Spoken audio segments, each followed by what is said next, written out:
resolution. Gentleman from Georgia. Thank you, Madam Speaker. This impeachment process has been flawed from the outset. It resembles not a congressional action, it resembles more a Dr. Seuss book, knowing not which way it goes. On September 24th, the Speaker declared at a press conference the House was conducting an impeachment inquiry. However, to the contrary, to the Speaker's decree that we were all of a sudden in impeachment inquiry, the House did not authorize the impeachment inquiry until October 31st by adopting H.R. 660. It is just said just a moment ago that the Speaker has been leading the fight for a fair trial in the Senate. I wish the Speaker had been leading for a fair hearing in the House instead of trashing our rules.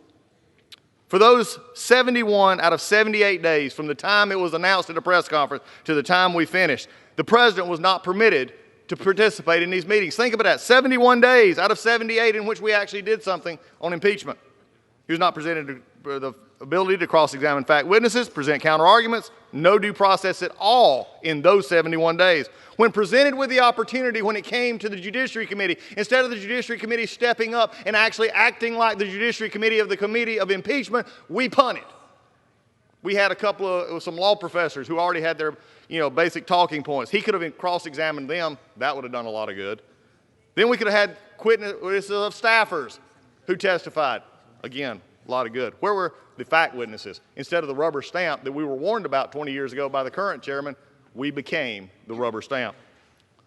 Democrats repeatedly violated House rules and blatantly abused the rules. They even wrote in H. 660, even to this day, we will pass this out in violation of H. 660.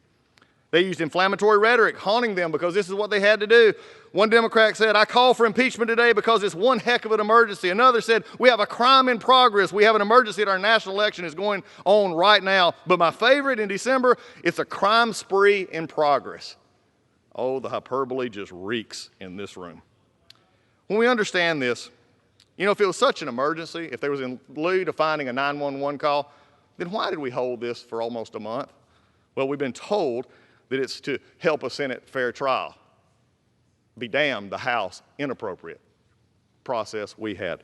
But even though the process was bad, I'm going to go back and make sure the facts are, let's make sure the facts are here, because they still haven't changed. A phone call that was put out in a transcript in which no pressure was applied. There was no conditionality on anything given in that call or sense to do that. There was also nothing given by the Ukrainians to actually get this money that was released, by the way, before it was actually a statutory deadline of September 31st. They did nothing. They got the money anyway. But the problem is they want the Senate to do their job for them. But that's not how it works. You see, the Speaker, and what I've heard today, even from folks giving 1 minute, Madam Speaker, is that this is all they wanted. It was a political impeachment. They have said he is impeached for life. This shows the true motivation, I believe, of the other side. It is their dislike for this president and the good work he is doing. So, Madam Speaker, before I reserve here for a moment, this has always been a political impeachment. Even today on the floor, the talk of the president being forever impeached and it's always being sustained forgets the Senate trial. I hope this ends, this political impeachment, and this body never sees it again. I reserve. Gentleman reserves. Gentleman from New York. I now yield 1 minute to the distinguished chairman of the Intelligence Committee, gentleman from California, Mr. Schiff. Gentleman's recognized for 1 minute. Madam Speaker, I rise in strong support of the resolution. The task before us is a grave one, but one demanded by our oath. The impeachment inquiry undertaken by the House of Representatives found that President Donald J. Trump abused his power and sought to cover it up with an unprecedented campaign of obstruction. He withheld hundreds of millions of U.S. dollars in vital military aid to Ukraine, a close ally at war with Russia, and withheld a coveted White House meeting critical to the Ukrainian leader's international legitimacy until Ukraine would commit to help President Trump cheat in the next election. President Trump put his own personal interests above the national interests, above our national security, and if not stopped, he will do it again. For that reason, he was impeached, and for that reason, the House managers will take the case to the Senate and to the American people. Because the appropriate remedy, indeed the only remedy, is the conviction and removal from office of President Donald Trump. I yield back. Gentleman from Georgia. Thank you, Madam Speaker. At this time, I yield 1 minute to the gentleman from California, Mr. McCarthy. The gentleman's recognized. Thank you, Madam Speaker. Back when this national nightmare began, Speaker Pelosi laid bare her intentions and purely partisan agenda. She told her caucus that they needed to strike while the iron is hot. This was always an exercise in raw partisan politics. Contrary to the warnings of our founders, and over the last month, we saw the justification for running the fastest, thinnest, and weakest impeachment in American history crumble. Instead of sending the articles of impeachment to the Senate for trial, Speaker Pelosi held them hostage in a failed play to gain leverage that she did not and would never have. In terms of concessions, she got nothing. No control, no moral victories. In other words, another failed strategy. After a month of counterproductive and harmful delays, I have 3 questions for my friends on the other side of the aisle, the Democrats. What happened to impeachment being urgent? What happened to Congress being on the clock? What happened to saying the House would be derelict in our duty if we did not act immediately? These were all the assertions Democrats made over the past several months. I guess it turns out none of them are true. These delay tactics were self-serving, hypocritical, and discrediting. But they made an important admission. Some might even call it a concession. You proved a very big point. Democrats do not even believe their case was robust enough to win in a trial. Even the Speaker's allies admit the delays undermined their case. Some has gone as far as describing it as a failed strategy. These are those who are closest to her. Senator Feinstein, the senior Democrat from our state of California and the hometown senator of the Speaker, said, "The longer it goes on, the less urgent it becomes." And Chairman Adam Smith, a confidant of the Speaker, said it was time to transmit the articles to the Senate. Before these statements were made last week, before the Senate Speaker relented, they are significant because they were public and they were honest. I'm disappointed these individuals did not have the courage to stand by their initial comments. If impeachment was truly as urgent as Democrats claimed, the majority should not have waited for the Speaker to choose a political convenient time. Anyone could have recognized this ploy would not work. The House and the Senate are different institutions, and at this point in time, controlled by different parties. As James Madison wrote in the Federalist Papers, the purpose of bicameralism is to guard against the dangers of encroachment and to stop toxic resolutions from taking effect.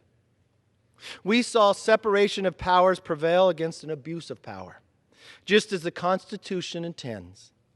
The idea of withholding a sloppy impeachment case to force the Senate to change its rules is constitutionally and politically unheard of. Frankly, it's just ridiculous.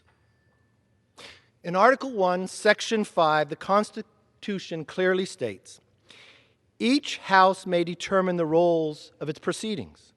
It doesn't say the House may determine the roles of proceedings in the Senate. If anything, the Speaker's actions have only further persuaded members of the Senate that the evidence of impeachment was neither thorough nor satisfactory. But you know what? Let's be honest. This was never about persuasion. It was never about the rule of law. It was what Alexander Hamilton warned us, that one party would get control. And just because of the animosity, would demean the process of impeachment. And by selecting these particular batch of managers, the Speaker has further proven she's not interested in winning the minds, the hearts, or even following the Constitution. Let's take a look at the first 3 names Speaker Pelosi announced in her anticipated announcement earlier today. Chairman Schiff, a man who has already taken on the role of judge, jury, and fact witness throughout the entire House impeachment process. Chairman Nadler, someone who campaigned for the chairmanship of the Judiciary Committee that's responsible for impeachment beginning as far back as December 2017, before you were even in the majority, on the notion that he would be the best person to lead the charge on potential impeachment against the president. You see, you get a chairmanship by your conference voting for you. You campaign for it. You put your best ideas out there of why you should be the chairman. In 2017, that was the campaign. Congressman Hakeem Jeffries, a member who almost 2 years to this date voted in support of impeachment. You know, that was more than a year before the Ukraine call even took place. Those are just some of the managers. If you think about the members, there's people who were, on the day they were sworn in to this body, told those who supported him the greatest that they were going to impeach him.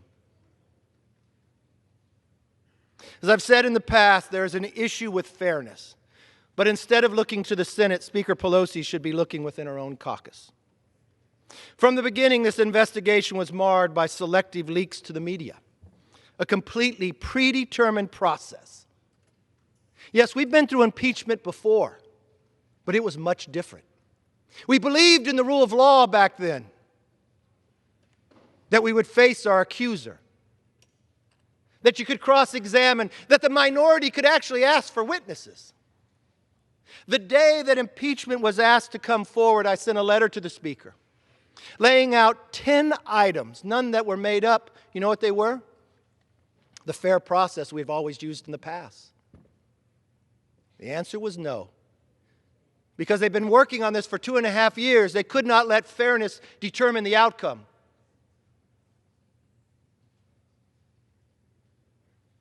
Any other prosecutor would be disbarred for such blatant bias, especially if that prosecutor was a fact witness in the case. The reason for this impeachment is the same reason it's taken Democrats 30 days to send the articles to the Senate. Just spite. They wanted to stain the president's record without giving him a fair chance to clear his name. Last year we saw House Democrats invert the burden of proof during their fair investigation. For every American watching, take for instance if this was your government, if you switched the burden of proof on you. We have a congressman, Max Rose, characterized it this way, this new freshman of the majority. The president says he's innocent, so all we're saying is prove it. God forbid government accuses you of something as an average American, say you have to prove it. We just switched a fundamental belief as an American. But only in this house do we do that. This guilty and proven innocent mentality was an admission that impeachment was not about upholding justice or protecting the rule of law. Now Democrats have invented an even more destructive standard. You're guilty because they say so. Our founders feared this day. Alexander Hamilton warned us of this day. I had hoped this day would not come. I would hope those who uphold the Constitution would believe in the rule of law instead of the spite of the dislike of an individual. Like the kangaroo courts on college campuses, or an accusation is enough for a conviction. Even as early as just last Sunday in an interview, Speaker Pelosi made that point very clear to all of us. Asked what a Senate acquittal would mean, she said it didn't matter. The president is impeached forever. Is that what this is all about? Just a personality.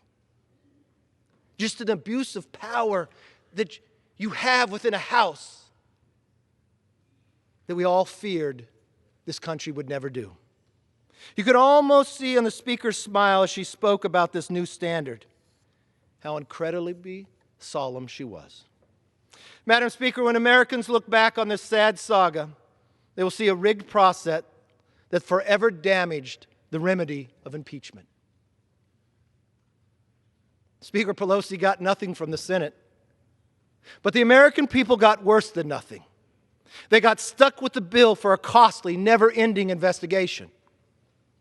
The old saying that you get what you pay for does not apply here. Congress wasted time and millions of dollars on partisan impeachment. In return, taxpayers get nothing. Democrats' misaligned priorities have cost the people solutions that could have improved the quality of their life. There's no greater contrast than what we are doing right here today than what is happening at Pennsylvania Avenue. The president sitting down with another country of a leader and signing a trade agreement. Something people said we could never get done. To make this country stronger, to make America the next century ours. But what are we doing here? We are doing what this majority has worked their entire time for. Before they were even sworn in, they campaigned for the position of chairman, for this moment, for this time, for the millions of dollars that are spent, so they could say the president is impeached. That's a lofty history. Those are lofty goals that you now have authored more subpoenas than you created laws. But thank God we got a president in the White House that does not sit back. Yes, he got the United States-Mexico-Canada trade agreement, our top two traders. He's sitting with a trade agreement with China today. But think about how much stronger his hand would have been had that agreement taken place earlier when he got it. No, it was held. Why? Because we were impeaching. That's an amazing agenda, but you promised people you would do it. This is not a moment this body should be proud of. If as Speaker Pelosi likes to say, impeachment is a national civics lesson, let's use this blunder as a teachable moment. I'll make this promise to the American public, because the day will come that the majority will switch. We will uphold the Constitution. We will listen to the words of Alexander Hamilton. And just because somebody else is in an office that we may not like, we will not change the rule of law. We'll not accuse them of breaking it and say they have to prove it. We believe America is more than a country. That America is an idea of the straightness that we, yes, would make students in Iran rise up for the freedom of what they know America to be. That the rule of law was so powerful. This is a moment in a civic lesson that we should learn. This is a moment that will teach our grandchildren that, yes, more than 200 years ago, the founders crafted an amazing country, but they warned us what abuse of power would look like. The sad part is we're witnessing it. What a contrast in a day and time. Moving forward, we must not redo these same mistakes in Congress. And my promise to you, if power was to change, the rule of law would come back. We'd have an agenda focused on people, not on politics. We'd have a voice that you're innocent until proven guilty. We would not abuse our power just for the sheer shake of politics to say you're impeached forever because I dislike you. We are better than this. It's a sad day. But the great thing about America, it will all change because the people have the voice. I yield back. Members are once again reminded to address their remarks to the chair. Gentleman from New York. Madam Speaker, I yield myself 1 minute. Gentleman's recognized for 1 minute. Madam Speaker, 2 points. First, my colleagues in the minority would rather talk about anything than try to defend what President Trump actually did, because they can't. There is overwhelming evidence that the President pressured the Ukrainian government to interfere in our election on his behalf. Then he covered it up. These are high crimes and misdemeanors, and we will prove that in the Senate. Second, our minority colleagues don't like our ongoing fight for a fair trial because it got results. New documents and additional witnesses have emerged that unmistakably point to the President's guilt, and we have exposed the efforts of some in the Senate majority to put on a sham trial. The American people understand that a trial without evidence, without witnesses, is no trial at all, but a cover-up, and that will not stand. We must protect the Constitution and the integrity of our elections. That is what this is about. We must remove this president to protect our country. I reserve the balance of my time. Gentleman from Georgia. Reserve. Gentleman from Georgia has 30 seconds remaining. Gentleman from New York has 1 minute remaining, and the gentleman from New York has the right to close. Gentleman from Georgia is recognized. And I appreciate that, Madam Speaker. Is the gentleman from New York ready to close? Gentleman from Georgia is recognized. There's no other speakers. Our closing is no other speakers. I have one more speaker. And then you're not ready to close. I reserve. No. No, the gentleman's incorrect. The gentleman from New York has one remaining speaker who will close. Gentleman from Georgia is recognized for 30 seconds. I will take it back. Give me the time one more time, Madam Speaker. The gentleman from Georgia has 30 seconds remaining. The gentleman from New York has 1 minute remaining. Thank you, Madam Speaker, and thank you for your You're welcome. Work. Look, the two facts that just came out right here, and again, we're going to hear in just a moment, but there are facts. Undoubtedly, the mics are not working on the other side, majority side. We've talked about the facts. There is not overwhelming evidence. We've discussed this over and over and over till we're blue in the face, but it doesn't matter because this is a political impeachment. This has nothing to do with the facts. We've shown that there was nothing done wrong, but that does not matter. When the train is on the tracks, the whistle is blowing, impeachment matters, and the only thing that matters on a timeline, the only real emergency here is that there's a 2020 election in which the Democrats can't stand to see the fact this president is going to win again. They can't stand the fact of who they've got running, so what do? We impeach him, as they said, for life. That's wrong. Gentleman's Vote no. time's I yield expired. back. Gentleman from New York. Again, no defense. I now yield 1 minute to the distinguished Speaker of the House, the gentlelady from California, Ms. Gentlelady is Pelosi. recognized for 1 minute. Thank you very much, Madam Speaker. I thank the gentleman for yielding and for his exceptional custodianship of the Constitution of the United States. For 13 years, the top Democrat on the Constitution and Civil Liberties Subcommittee of the Judiciary Committee. And thank you for your leadership in protecting and defending the Constitution, the oath that we take as members of Congress. As I enter into the conversation, I do want to thank the distinguished gentleman from Georgia for his apology for his ridiculous remarks about me and House Democrats. Thank you. We accept your apology, Mr. Collins. Now I want to go to the purpose of why we're on the floor today. My colleagues on both sides of the aisle, we are here today to cross a very important threshold in American history.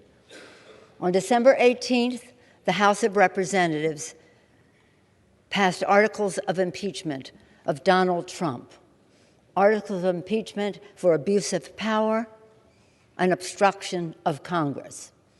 By his own admission, the president stated that, yes, he had had that conversation with the president of Ukraine, but he didn't see anything wrong with it. Well, we don't agree with that assessment. And yes, it is a fact. When someone is impeached, they are always impeached. It cannot be erased. So I stand by that comment, although I know you don't like hearing it. I stand by this American flag, picture of the American flag, as I did the day that we introduced the articles of impeachment onto the floor. Because every day, all over America, in classrooms as well as courtrooms, and in this Congress of the United States when we meet, we pledge allegiance to the flag of the United States of America and to the republic for which it stands, and to the republic for which it stands. That is what our nation is. That is the genius, the beautiful, exquisite genius of the Constitution, that we are a republic. That was the decision of our founders, their vision. They didn't want a monarchy. They wanted a republic. And when Benjamin Franklin came out of Independence Hall and was asked, what do we have, Mr. Franklin, a monarchy or a republic? He said, a republic, if we can keep it. I often wondered why he said that, why that would be in doubt.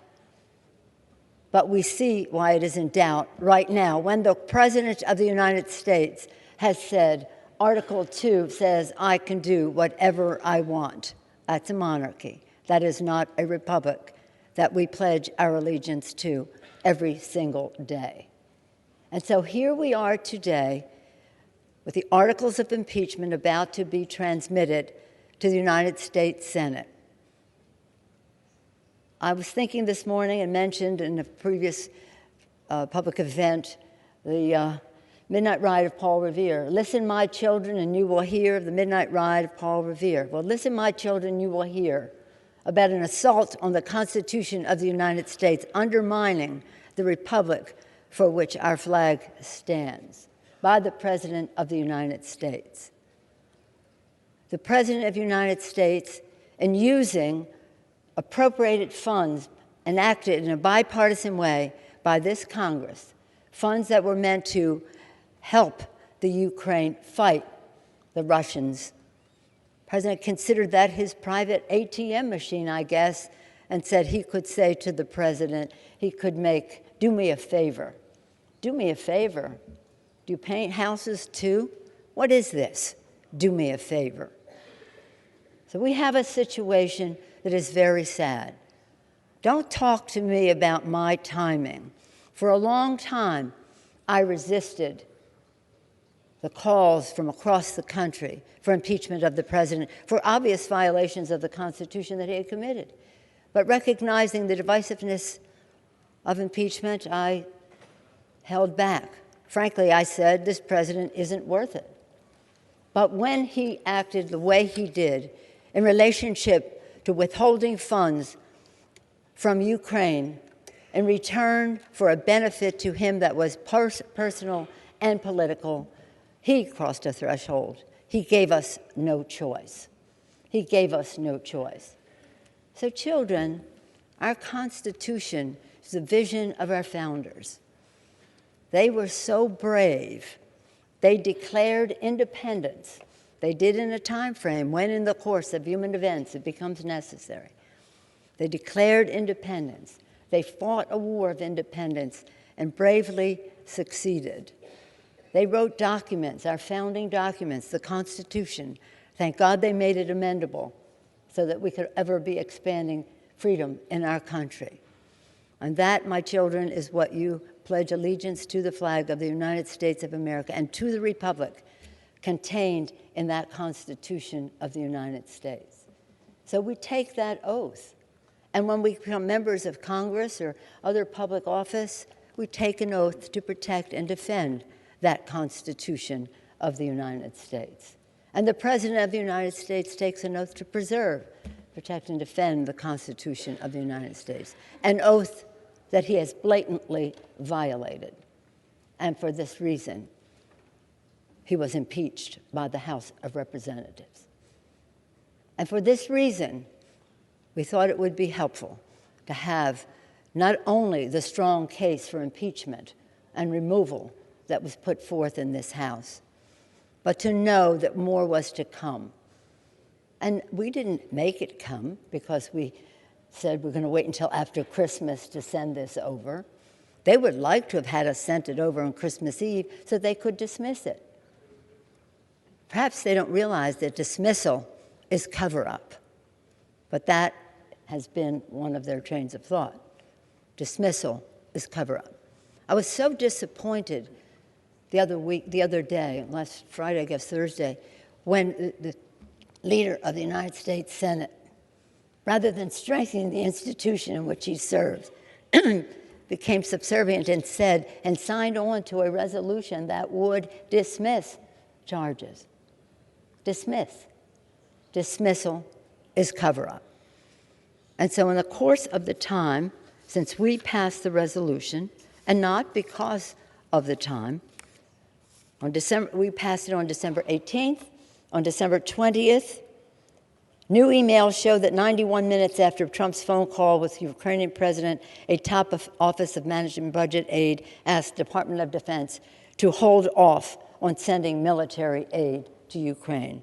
On December 29th, revelations emerged of the OMB director and acting chief of staff Mulvaney's role in the delay of aid, the effort by lawyers in the administration to justify the delay, and the alarm, most importantly, the alarm that in the administration that delay caused within the administration. On January 2nd, newly unredacted Pentagon emails, which the House subpoenaed and the president blocked, raised serious concerns by the Trump administration officials about the legality of the president's hold on the aid to Ukraine. On January 6th, former Trump National Security Advisor John Bolton said he would comply with the subpoena compelling his testimony.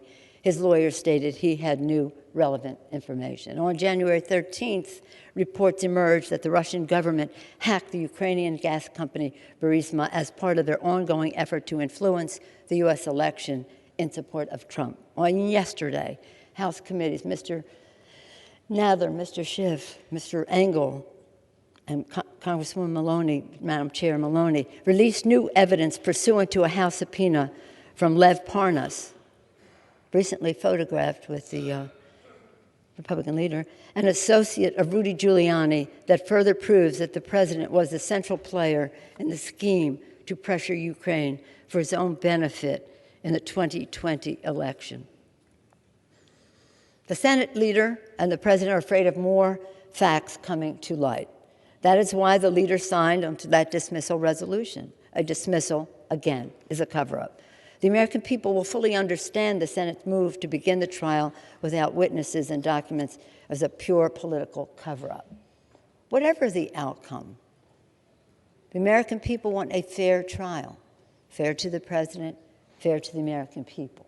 The American people deserve the truth. The Constitution requires a trial, a fair trial. The GOP Senate behaved. The American people. Okay, let me just make this briefer. The House is now moving forward with a vote to transmit the articles and appoint managers. As Speaker, I am proud to appoint outstanding American patriots to serve on the impeachment panel. Chairman Schiff, Chairman Nadler, Chairwoman Zoe Lofgren. This is her third impeachment as a staffer to a House Judiciary Committee member in the Nixon impeachment, as a member of the Judiciary Committee on the Clinton, and now as a House manager, Madam Chair.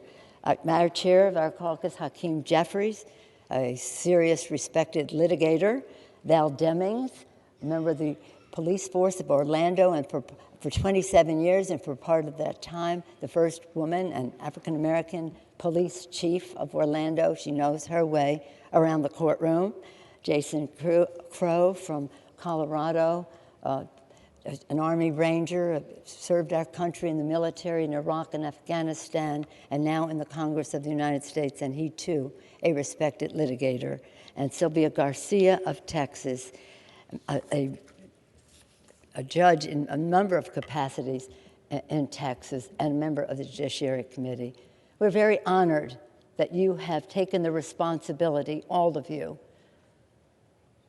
to bring the articles of impeachment over to the United States Senate with a case for the Constitution, a case for the Constitution.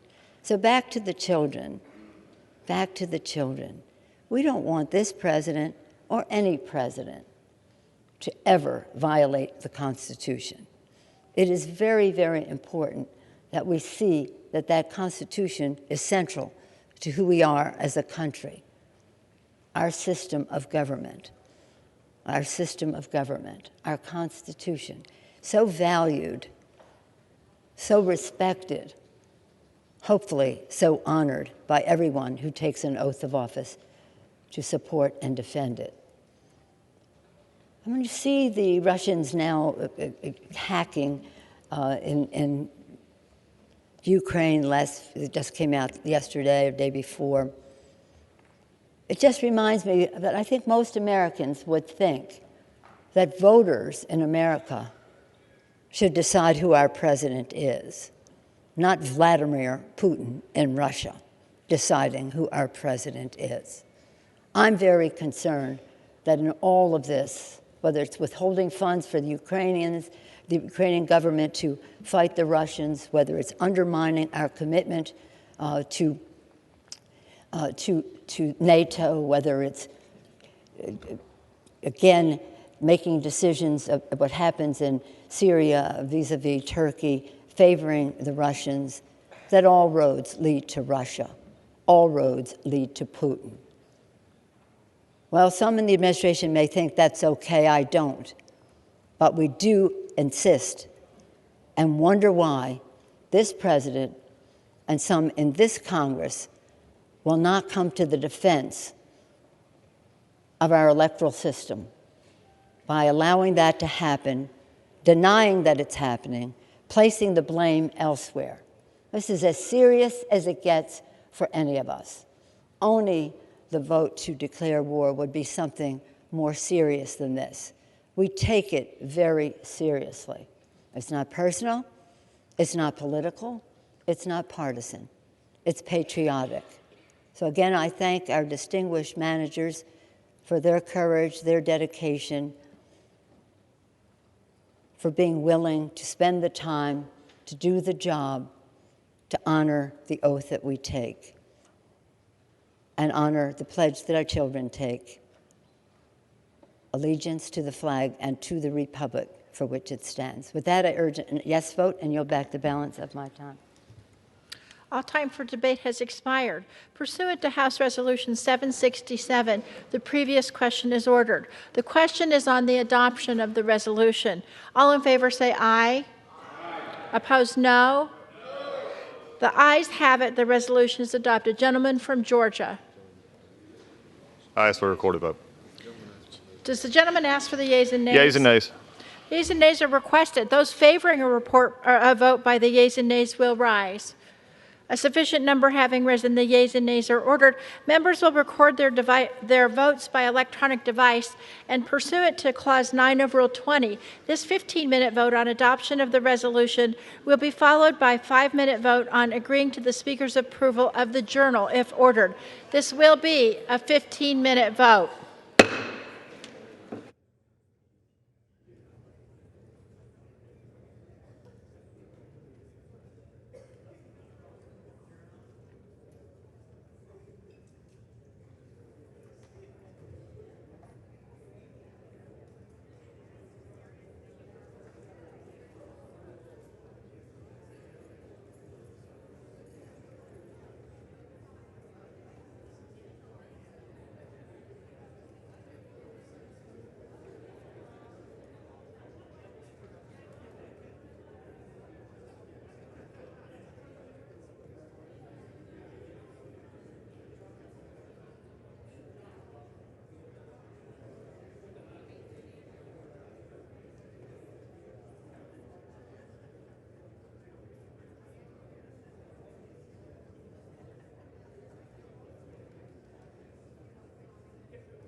On this vote, the yeas are 228, the nays are 193. The resolution is adopted, and without objection, the motion to reconsider is laid on the table. Pursuant to Clause 8 of Rule 20, the unfinished business is the question on agreeing to the Speaker's approval of the journal, which the Chair will put de novo. The question is on agreeing to the Speaker's approval of the journal. All in favor say aye. Opposed, no. In the opinion of the Chair, the ayes have it. The journal stands approved. For what purpose is the gentleman from New York I rise? ask unanimous consent that members have 5 legislative days to revise and extend their remarks. Without objection, so ordered.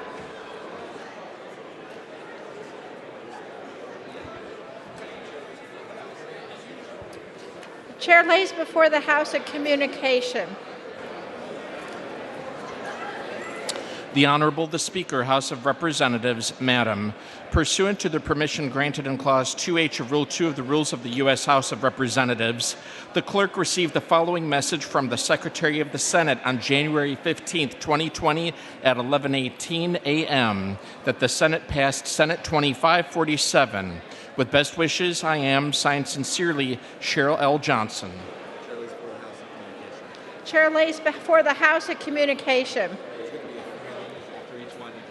The Honorable the Speaker, House of Representatives, Madam, I write to respectfully tender my resignation as a member of the Committee on Financial Services. It has been an honor to serve in this capacity. Signed sincerely, Representative Peter T. King, Member of Congress. Objection, the resignation is accepted. Chair lays before the House a communication. The Honorable the Speaker, House of Representatives, Madam, I write to respectfully tender my resignation as a member of the House Committee on Homeland Security. It has been an honor to serve in this capacity. Signed, Van Taylor, Member of Congress. Without objection, the resignation is accepted. The House Chair will lay before the House a communication. The Honorable the Speaker, House of Representatives, Madam, I write to respectfully tender my resignation as a member of the House Committee on Education and Labor. It has been an honor to serve in this capacity. Signed, Van Taylor, Member of Congress. Without objection, the resignation is accepted.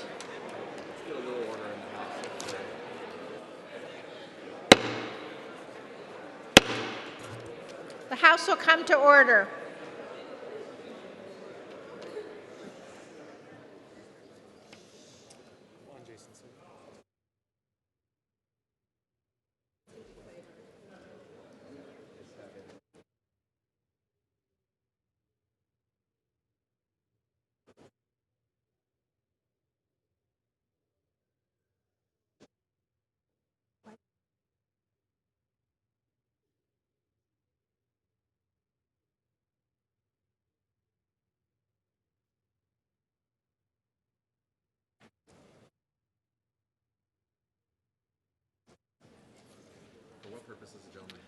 For what purpose does the gentleman from Virginia seek recognition? Madam Speaker, I ask unanimous consent that all members may have 5 legislative days in which to revise and extend their remarks and insert extraneous material on H.R. 1230, the Protecting Older Workers Against Discrimination Act. Without objection, so ordered.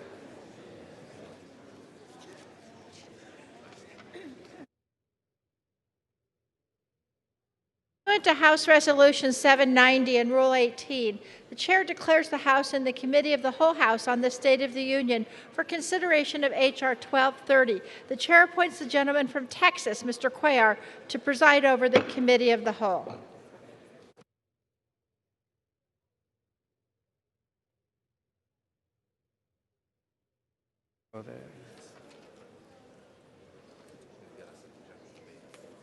With the